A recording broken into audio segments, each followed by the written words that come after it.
Baru saja juga rapat ya secara terbatas dengan teman-teman di Dinas Perhubungan DKI dan juga teman-teman kami di TGUPP DKI membahas mengenai hal ini.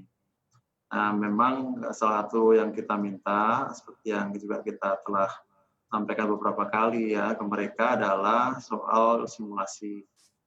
Nah, simulasi ini kita perlukan untuk 4 hal. Pertama, soal simulasi keamanan dan keselamatan.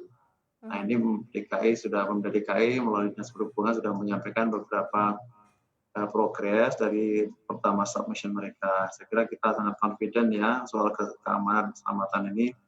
Mereka juga pasti akan menaruh perhatian yang besar. Karena kita semua tidak ingin soal keselamatan dan keamanan ini dikompromikan.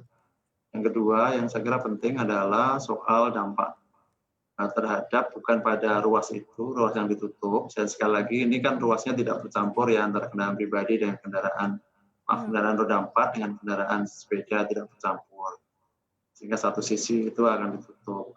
Nah, kita meminta DKI kan sudah melakukan simulasi lalu lintas ya, di mana nanti kalau ditutup itu terjadi kemacetan. Di mana lokasi-lokasi di mana perlu ada jumlah petugas yang lebih banyak. Arus lalu lintas barang itu akan melalui rute yang mana saja. Mereka akan diverted ke segmen-segmen mana dari ruas jaringan jalan tol yang ada di Jabodetabek. Kemudian yang juga penting adalah dampak terhadap pendapatan dari badan usaha mitra kita. Ada 2 badan usaha yang ada di sana, Jasa Marga dan CMNP. Dan dua-duanya kita minta untuk bisa mendapatkan data yang benar mengenai dampak terhadap pendapatan. Kita ingin meyakinkan bahwa ada konsep revenue neutral di dalam sistem kebijakan ini. Jadi kalau ada kebijakan, kita harapkan pendapatan itu tidak terganggu karena investasi itu kan dilakukan oleh badan usaha, oleh mereka. Sehingga kita harus bisa memberikan comfort, sampai keyakinan bahwa setiap kebijakan pemerintah itu risiko pendapatan atas kebijakan itu bisa betul-betul terkelola dan bisa diserap oleh badan usaha. Nah, kita tidak menginginkan badan usaha dirugikan karena ada kebijakan tersebut. Yang keempat, saya kira teknis operasional. Tadi kita juga bicarakan apakah kita akan melakukan juga uji coba di lapangan.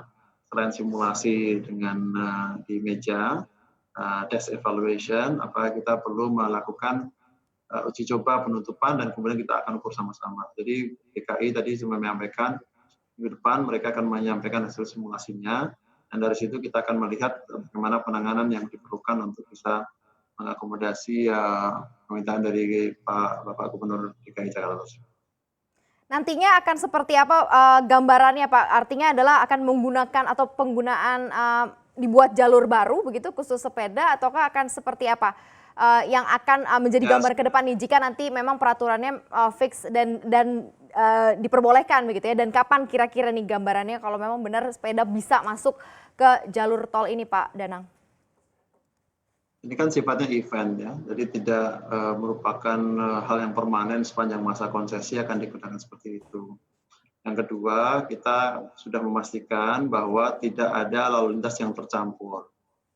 Bahkan dibatasi kon saja atau pembatas sementara itu juga tidak kita inginkan. Jadi kalau mau digunakan betul-betul ruas jalan itu ditutup sementara selama 2 jam atau 3 jam, mungkin di hari Minggu tadi yang diusulkan Pemda DKI Jakarta, apakah itu tiap minggu atau tiap 2 minggu atau setiap bulan sekali gitu.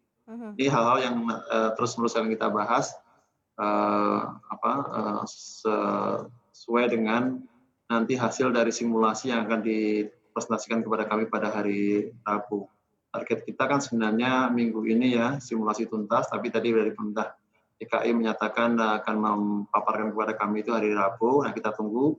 Rabu akan kita bahas dan harapan kami dalam waktu tidak terlalu lama rekomendasi atau jawaban Menteri atas permintaan dari Gubernur DKI itu bisa kita layangkan kembali ke DKI Jakarta.